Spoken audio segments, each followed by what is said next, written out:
안녕하세요. 윤희입니다. 이번 주도 잘 보내셨나요? 저는 요즘 좋은 습관 만드는 일에 푹 빠져 있습니다. 5시에 일어나 스트레칭을 하고 기도를 하고 7시에 출근을 하는데요. 1시간 정도 일찍 도착해서 회사 근처에서 운동하고 저녁은 샐러드를 먹고 있어요. 건강한 몸과 항상 좋은 컨디션을 유지하기 위해서 노력 중입니다. 여러분들도 좋은 습관을 가지시길 바라면서 오늘은 유대인 지혜의 습관을 가져왔습니다. 부제는 무엇이 그들을 강인하게 만들었는가? 읽어드리고 싶은 내용이 많지만 최대한 신중히 골라서 읽어드리겠습니다. 그럼 시작하겠습니다. 자선, 부자의 심장을 갖는 습관. 유대인 가정에서는 오랜 옛날부터 자녀들에게 ጼ다카를 가르쳐왔다. 어떤 유대인 가정은 여러 개의 헌금통을 만들어 놓고 자녀들이 등교하기 직전이나 식사를 하기 직전에 동전을 넣도록 시키기도 했다. 이 모두 자녀에게 자선하는 습관을 가르치려는 의도였다. 보통 8개월 영아 때부터 엄마는 아이 손에 동전을 쥐어주고 자선함에 넣도록 한다. 그리고 아이가 학교 갈 정도의 나이가 되면 용돈을 주고는 돈을 스스로 벌고 관리할 기회를 부여한다. 집에서 부모의 일을 도우면 용돈을 얼마씩 책정해주고 돈은 이웃을 기쁘게 한 뒤에 받는 대가임을 가르치는 동시에 공짜 점심은 없다는 점을 분명히 한다. 10대 자녀들에게는 부모가 경영하는 사업체에서 아르바이트를 시키고 사업 전반에 걸친 지식과 정보, 고객 서비스의 중요성 등을 구체적으로 지도한다. 그리고 자녀와 함께 비즈니스와 관련된 토라와 탈무드 공부를 같이 하기도 한다. 그러면서 돈은 어려운 이웃을 돕기 위해 존재하는 것이고 돈은 돌고 도는 것이며 이웃에게 좋은 일을 하고 받는 증표라는 것을 철저히 가르친다. 이처럼 자선은 자녀들에게 가르치는 중요한 경제 교육의 하나다. 유대인들은 본격적인 경제 교육에 앞서 돈의 가치를 먼저 가르친다. 한 번은 한국의 모 신문사 기자가 한국에 거주하는 랍비를 찾아와 자녀들에게 어떻게 경제 교육을 시키는가라고 물은 적이 있다. 랍비는 대답 대신 당시 6살이던 어린 아들을 불러 그에게 동전 한 입을 건네주었다. 아이는 두말 않고 그 동전을 거실 한쪽에 있던 헌금함에 넣었다. 랍비가 우리에게 말하고자 했던 것은 돈에 대한 바른 철학이었다. 유대인들은 가난한 자들에게 주라고 하나님이 나에게 맡긴 재물을 돈이라고 생각한다. 주류 경제학에서는 인간을 이기적인 동물로 본다. 자신의 욕망을 충족하고자 하는 이기적인 목적으로 돈을 번다고 본다. 하지만 유대인들은 이와 정반대로 생각한다. 돈을 번다는 것을 이웃을 섬기는 행위로 본다. 그리고 돈이 욕망의 상징이기는 하나 돈의 욕망을 투영하는 인간이 문제인 것이지 돈 자체는 아무런 문제가 없다고 생각한다. 한 랍비는 자기를 위해 빵을 걱정한다면 육체적인 욕망이요. 이웃의 빵을 걱정한다면 영적인 욕망이라고 했다. 이와 관련하여 이런 이야기도 있다. 어떤 사람이 랍비에게 큰 호의를 베풀었다. 이에 랍비는 너무 감사한 나머지 축복을 해주겠다고 말했다. 랍비는 그에게 내세에서의 영적인 축복 또는 이 세상에서의 부의 축복 중 하나를 택하라고 하며 그것을 위해 기도해 주겠다고 약속했다. 그러자 그 사람은 뜻밖에도 후자를 택했다. 곁에서 지켜보고 있던 친구들이 붕괴했다. 친구들이 생각하기에 그는 영적인 축복의 가치를 모를 사람이 아니었기 때문이다. 그러자 그가 친구에게 말했다. 영적인 축복이라고? 그게 누구에게 유익한가? 그건 나에게만 유익할 뿐이네. 하지만 돈을 가지고 있으면 이웃을 도울 수 있고 결과적으로 영적인 축복도 누릴 수 있다네. 유대인들은 하나님이 직접 가난한 자를 돕지 않고 부자를 통해서 돕는다고 믿는다. 그래서 유대인들은 부자를 청지기에 불과하다고 생각한다. 가난한 자들을 돕기 위해 하나님이 마련한 돈을 지키는 청지기. 그러니 부는 반드시 가난한 자들을 위해 사용되어야 한다는 것이다. 이런 부담감 때문에 부자가 되는 것을 달갑게 여기지 않는 랍비도 있었다. 대표적인 인물이 랍비 이스로엘 살란테르이다. 그는 돈을 소유하는 것은 막대한 책임을 지는 일이라고 생각했다. 한 번은 그의 아내가 복권을 한 장 구입하자 그는 즉시 두 사람을 증인으로 세워 다음과 같이 선포했다. 나는 아내의 금전적 취득 또는 그로 인하여 영원히 발생하는 어떤 이자에 대해서도 아무런 상관이 없음을 이 자리에서 선언합니다. 랍비 이스로엘의 선언은 아내가 부자가 될 경우 함께 지게 될 의무감에 대한 부담 때문에 한 선언이었다. 랍비 이스로엘은 다음과 같이 설명했다. 하나님께서 누군가에게 부를 허락하신다면 이것은 특별히 그 사람의 개인적인 이득을 위한 것이 아니다. 하나님은 가난한 사람들에게 부를 나눠야 한다는 무거운 책임을 그에게 지우시는 것이다. 그 책임을 완수하려면 도시 곳곳을 샅샅이 뒤져 극빈자 또는 재원이 부족하여 토라 선생님을 고용할 수 없는 가정의 청소년을 찾아내 돈을 나눠줘야 한다. 하지만 그들 모두를 찾아낸다는 것은 결코 쉬운 일이 아니다. 유대 현자들에 따르면 모든 부자는 반드시 탐욕의 시험을 거친다고 한다. 그 시험은 대단히 어려워서 낙타가 바늘구멍을 통과하는 만큼이나 어렵다고 했다. 탈무드에는 자기 욕심의 반이라도 만족하고 죽는 사람은 없다는 구절이 있다. 하나를 가지면 두 개를 갖고 싶고 두 개를 가지면 네 개를 갖고 싶은 게 인간의 욕심이다. 이처럼 부는 가지면 가질수록 갈증만 더할 뿐이다. 탐욕을 부리는 자의 부는 마치 소금을 뿌리지 않는 고깃 더미처럼 썩고 상해서 자신에게 오히려 재앙이 되고 만다. 그래서 탈무드에서는 ጼ다카를 고기를 썩지 않게 하는 소금에 비유하기도 한다.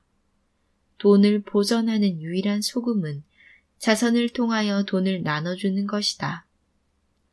알다시피 소금은 부패를 방지하기도 하지만 음식의 맛을 내는데도 매우 유용하다. 그래서 ጼ다카를 하게 되면 탐욕을 통제하고 인생의 맛을 만끽할 수 있다.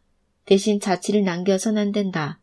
소금이 음식에 녹아 그 자취를 찾을 수 없듯 ጼ다카를 할 때는 마치 오른손이 하는 일을 왼손이 모르게 하듯이 은밀하게 행해야 한다. 이 모두가 탈무드의 가르침이다.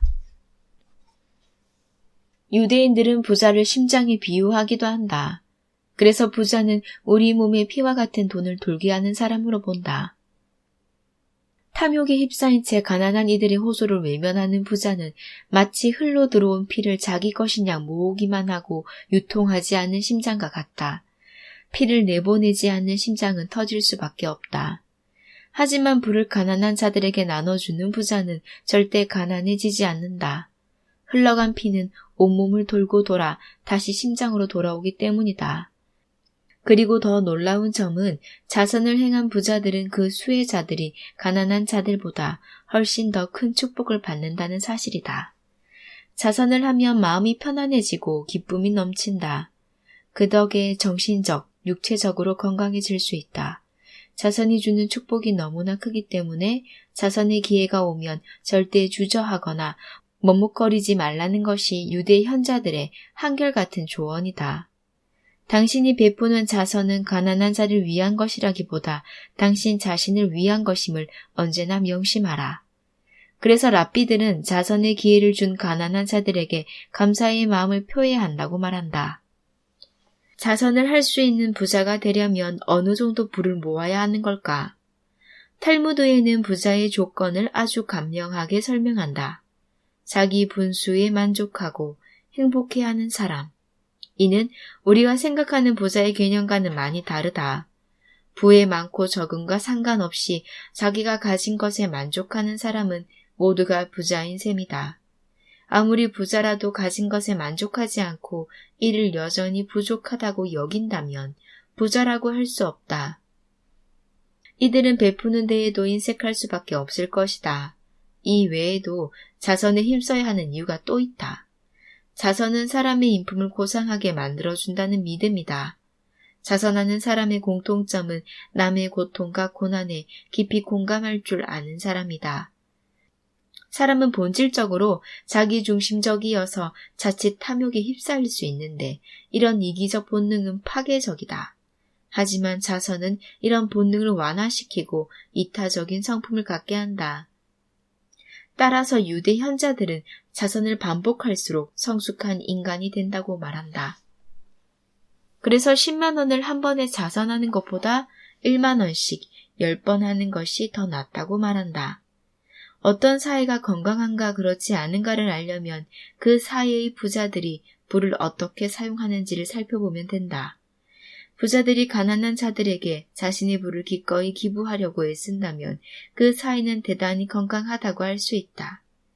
하지만 부자가 가난한 이들의 고통을 외면한다면 그 사회는 병든 사회다. 그런 사회는 부익부, 빈익빈과 같은 양극화가 심화되어 결국엔 파멸하고 만다. 미국이 많은 사회 문제를 가지고 있음에도 불구하고 그나마 건강성을 유지하고 있는 이유는 건강한 부자들이 많기 때문이다. 부는 어차피 영원히 자신에게 머물지 않는다. 때가 되면 다른 사람에게로 넘어간다. 내 주머니에 부가 가득 차 있을 때 그 기회를 놓치지 말고 자선으로 베푸는 것이 중요하다.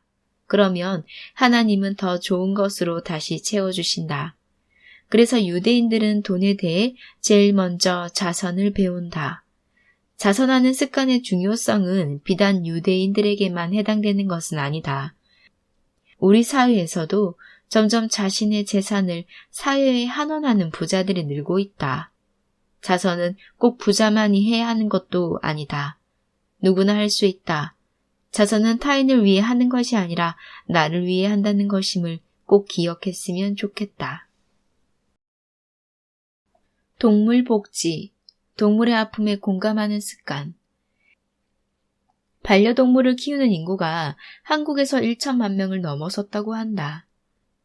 국민 5명 중 1명은 반려동물을 키우고 있다. 동물을 애완용으로 키우던 시대를 지나 어엿한 가족의 일원으로 대접하는 가정들이 늘고 있다. 동물 학대를 금지하고 동물 복지를 법률로 정하는 동물보호법도 1991년 제정된 뒤 여러 차례 개정을 거쳐 현재에 이르고 있다. 반려동물은 물론이고 야생동물을 학대하거나 이유 없이 죽이는 사람들에게도 어김없이 법적인 처벌이 내려지고 있다. 이런 인식의 변화는 불과 10년에서 20년 정도 사이에 일어났다. 같이 사는 동물을 아끼는 정서는 오래전부터 있었지만 동물 복지라는 개념은 사실 최근에 등장했다고 볼 수 있다. 그런데 유대인들에게 동물 복지는 결코 생소한 것이 아니라 아주 오래전부터 있어왔다.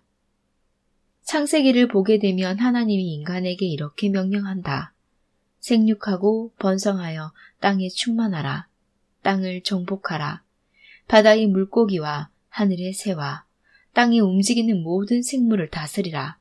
동식물을 지배하고 다스리라는 명령을 내렸다고 해서 마구잡이로 잡거나 학대하라는 의미는 아니다. 특히 인간의 식량이 되는 동물들에 대해서는 더더욱 그렇다. 유대인들은 이를 엄격히 금하고 있다. 대표적인 것이 코셔 도살 율법이다. 이 율법을 단순히 음식을 가려 먹는 것으로만 알고 있는데 여기에는 식량으로 사용되는 코셔 동물에 대한 배려의 마음이 담겨져 있다. 동물에 대한 배려의 마음은 인간의 성품을 고양시키는데 대단히 중요하고 효과적이다.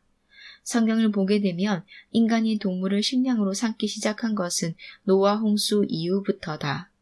노아 홍수 이전에는 양 같은 가축들을 하나님께 드리는 제물로 썼다는 기록은 있지만 음식으로 먹었다는 기록은 없다.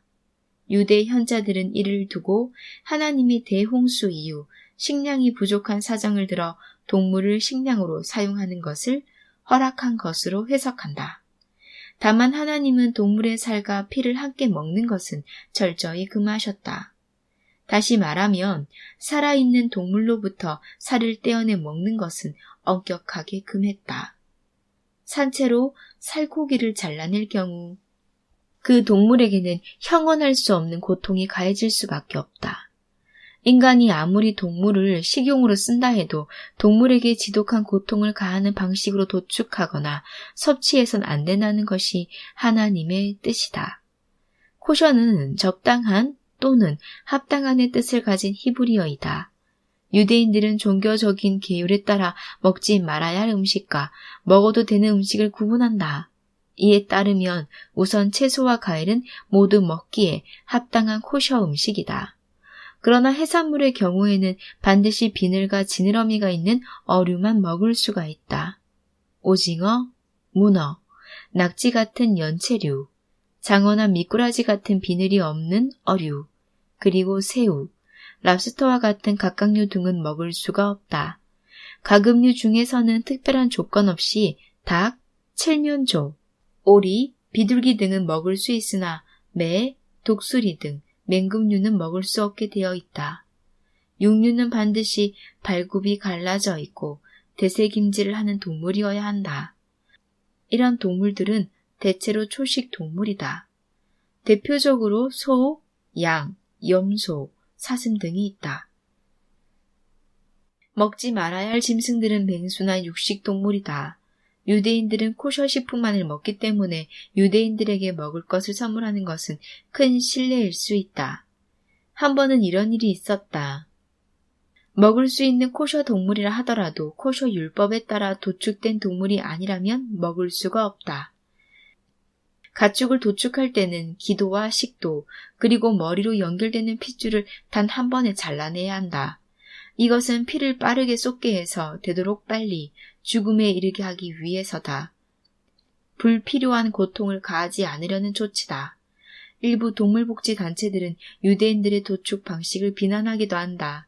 동물을 순식간에 죽게 만드는 다양한 방법들이 이미 개발되어 있는데 왜 지금도 칼을 사용해 도축을 하느냐는 것이다. 그게 더 가축의 고통을 가중시키는 것이니 즉각 중단해야 한다고 주장한다. 물론 코셔 율법에서 규정하는 도축 방법은 고대에 만들어졌다. 그래서 지금과는 다를 수밖에 없다. 이처럼 유대인들은 하나님의 말씀에 따라 일찍이 동물을 학대하듯 죽여서는 안 된다는 것을 깨닫고 이를 오래전부터 실천했다. 동물 복지는 단순히 도축 과정에만 적용되는 것은 아니다. 안식일에도 적용된다. 소와 말, 그리고 당나귀와 같이 가사일을 돕는 동물들은 인간이 쉬는 안식일 동안 인간과 같이 쉬어야 한다는 것이 토라의 명령이다. 만약 동물을 쉬게 하라는 명령이 없었다면 일부 꽤 많은 유대인들은 안식일에 그 가축들을 다른 이방인들에게 빌려주고 돈을 벌려고 했을 것이다. 그런 짓도 하지 말라는 것이 토라의 가르침이다. 이 외에도 곡식을 밟으면서 타작하는 소의 입에 망을 씌워서는 안 된다는 계명도 있다. 소를 이용해 농작물을 수확할 때 소가 농작물을 뜯어 먹을 수 있도록 허용하라는 의미다. 일당이나 품삯이 없는 소에게 주는 일종의 혜택인 셈이다. 소와 나귀를 하나의 멍에를 씌어 같이 밭을 갈게 해서는 안 된다는 계명도 있다. 서로 키나 보폭이 맞지 않아 동물들이 매우 힘들어하기 때문이다. 유대인들은 사냥과 같은 동물을 대상으로 하는 스포츠는 즐기지 않는다. 범죄자들을 대상으로 조사를 해보면 어릴 때 동물을 학대한 경험이 많은 사람일수록 살인자가 될 확률이 높다고 한다. 미국의 노스이스턴 대학의 연구 결과에 따르면 살인범의 45%, 가정폭력범의 36%, 아동 성추행범의 30%가 동물을 학대한 경험이 있는 것으로 밝혀졌다. 이들 모두는 공통적으로 범죄를 저지르기 전 동물 학대 경력이 있었다. 학대의 경험이 동물에만 그치지 않고 사람으로까지 이어지는 나쁜 연결고리가 되는 셈이다. 우리는 어릴 때부터 동물을 아끼고 동물의 고통에 대해서 예민하게 생각하는 습관을 길러야 한다. 동물을 먹기 위해 도축하더라도 동물의 고통에 공감하며 최대한 이들의 고통을 줄이기 위한 노력을 해야 한다. 이것은 동물 복지를 넘어서는 행위이다.